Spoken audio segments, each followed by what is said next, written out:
Hi and welcome back to Love English. In today's lesson, six or sex.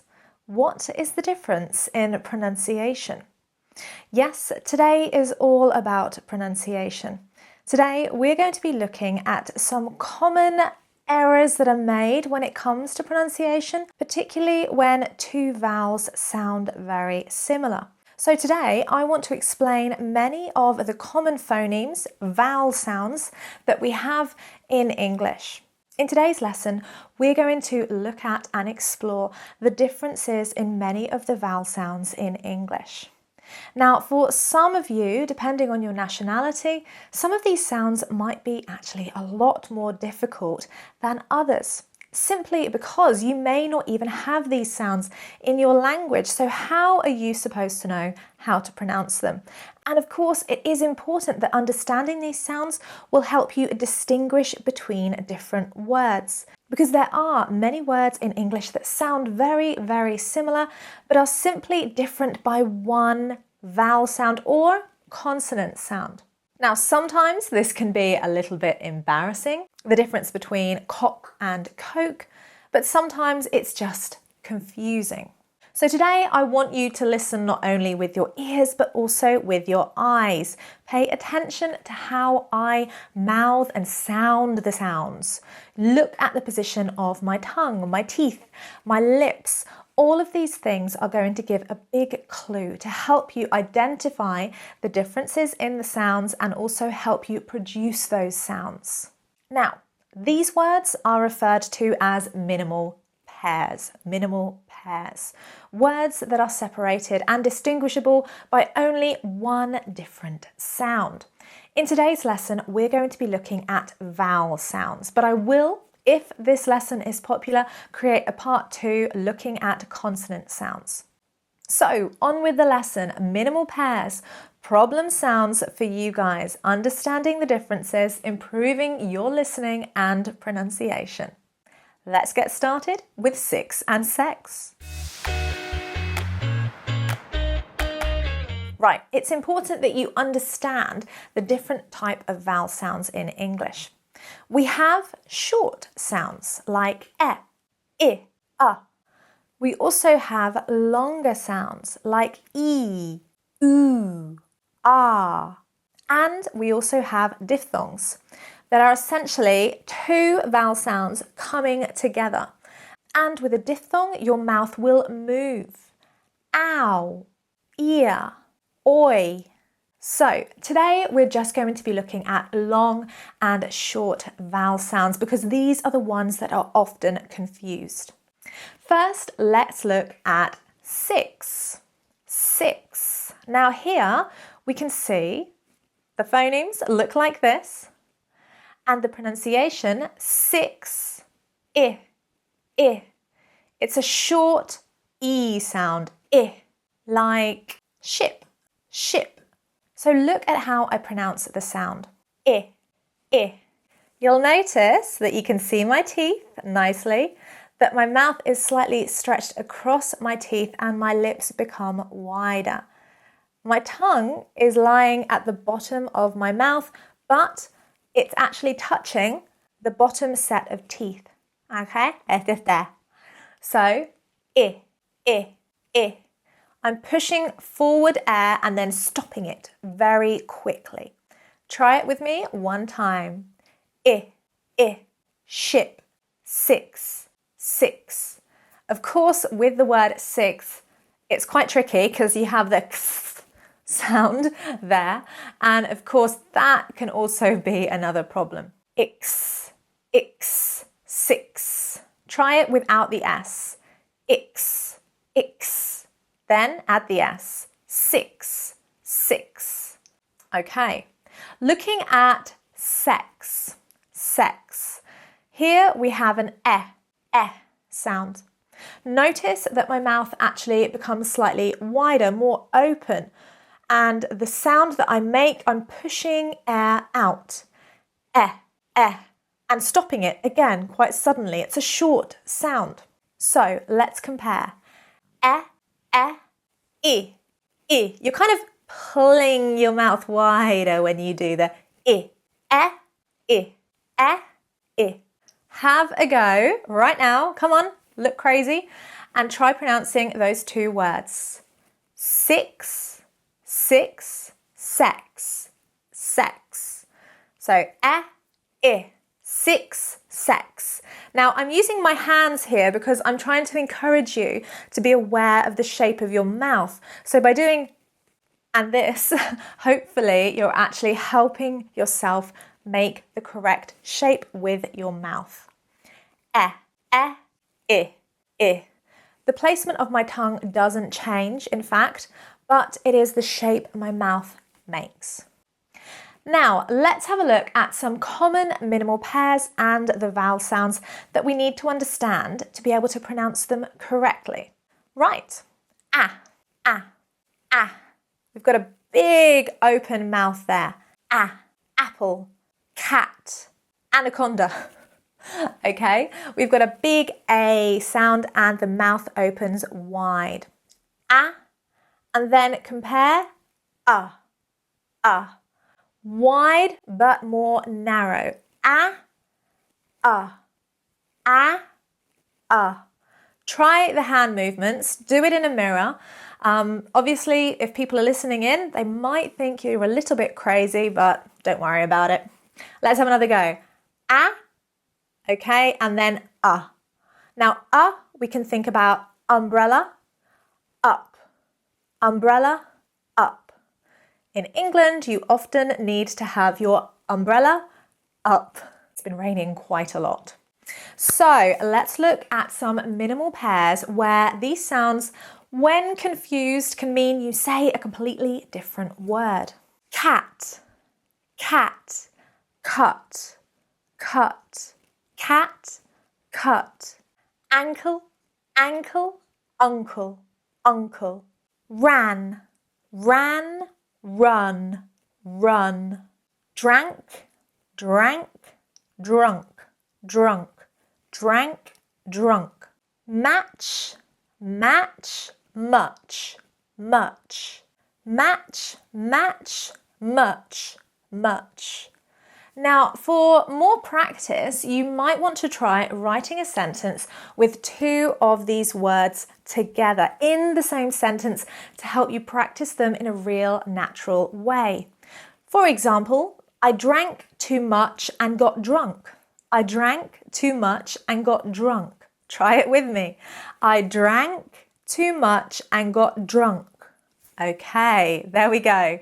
So have a go. If you guys can make some more sentences with both of those words, the minimal pairs contained within a sentence, try writing them down below and maybe other people can practice saying those sentences along with you. Another example, my uncle hurt his ankle. My uncle hurt his ankle. Right, back to the I sound from 6. I. Remember? Versus E. E, a long sound. And when we have long sounds, you'll notice the phonemes have those two little dots on the end. So I, short, and E, long. And look at the difference in the way my mouth is shaped. I, E. Not a lot. Just simply the noise that I'm making from the back of my mouth with my tongue pushing forward at the top of the back of my mouth. E. The back of my tongue is actually touching my back teeth as well. So E. E. The bottom part of my tongue, again, pushing forward on the bottom part of my teeth here. E. I. And again, you push the air out and stop it very quickly. So let's have a look at some examples. I, ship, ship. Sheep, sheep. It, eat, eat. Hit, heat, heat. Bin, bean, bean. Live, leave, leave. And again, think about putting these words into a sentence to help you practice. The ship had many sheep on it. Did you eat it all? Did you eat it all? The bin has been there for days. The bin has been there for days. Right, the next two words that I'm looking at here, I think are going to be particularly useful and helpful for many of you because I have noticed that many students often get these confused. Work and walk. Work and walk. Now, both of these sounds are long. There's not a short and a long, but two long sounds, which might make this a little bit harder. Let's break down those vowel sounds and pay attention to how we move and shape our mouth to make them. The first sound, Now look here at my bottom lip, It kind of comes out a little bit. And actually how I normally teach this sound is maybe when you see food and you don't like it and you go, I'm not eating that. Look at that English food, terrible. So, with your lip and your teeth slightly more tucked under. Now, with or, you're making a slightly more pouty look. Your lips are both top and bottom coming out a little bit more. Or, like saw. And try again, For example, bird, saw, I saw a bird. Yes, we are looking crazy, particularly me, but hey, if this is helping your pronunciation, it's worth it. So, more examples and let's look at the difference between work, walk, work, walk,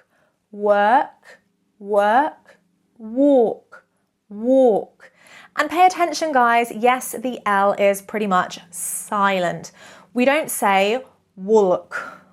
How would you do that? We just don't. There's a silent L. Walk and work. Keep practicing. I walked to work. I walked to work. Now bird and board. Bird, board. The bird was bored. Not difficult to make these sentences up, right? Fur, for. So you can see how with or, your mouth becomes more oval shape, so more this kind of shape. Fur, for. What do you need fur for? Shirt and short. Shirt, short. My shirt is too short. Ta-da! Sir and saw. There we go. Right, so I'm actually going to throw in a diphthong here. So remember, I told you that a diphthong is where two vowel sounds come together. In this case, we're going to be looking at A. Okay, so you can see the mouth moves when I make that sound.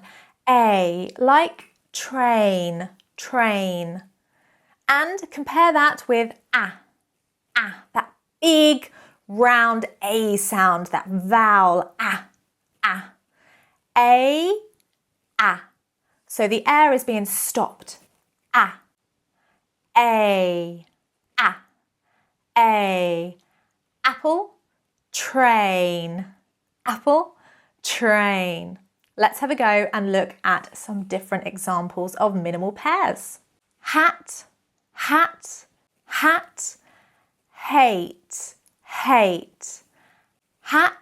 Hat, hate. Remember, your mouth should move more. Hat, obviously closing my mouth when I make the T sound, and hate.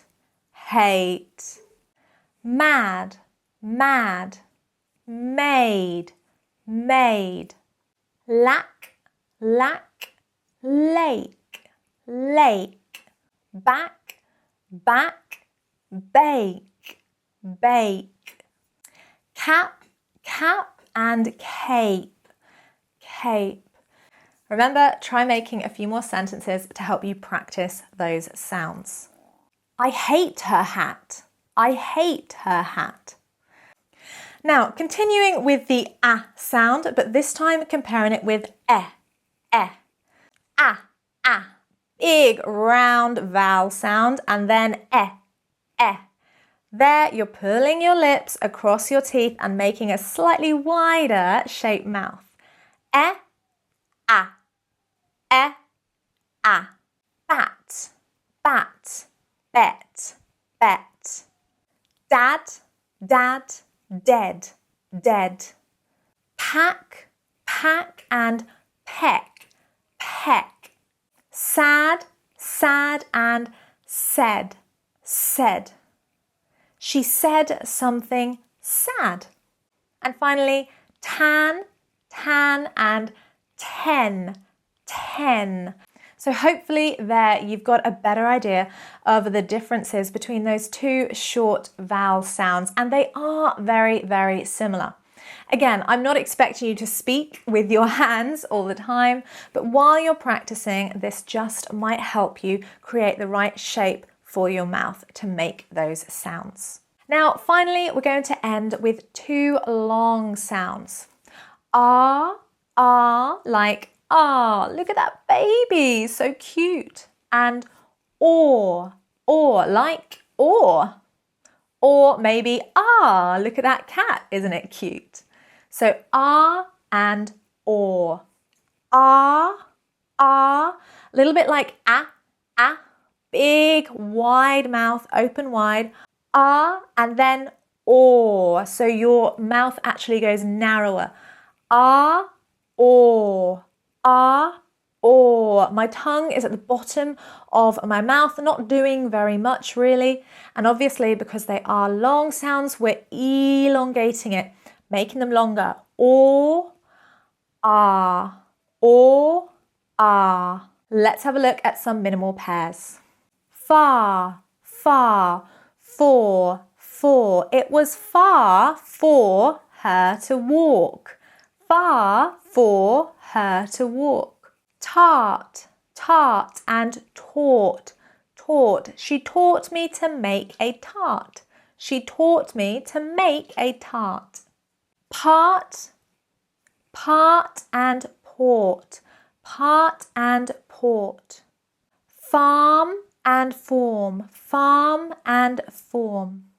And finally, barn and born. He was born in a barn. He was born in a barn. And there we have it. We've gone from sex and six to born in a barn. So I really do hope that that lesson there has helped you understand some of the vowel sounds that we have in English. And what I would like to know, comment below, what sounds do you find difficult in English? If this lesson gets enough likes, I might just be willing to make another lesson on those sounds. Thank you so much for watching. I look forward to seeing you with many more lessons like this very soon. Take care. Bye.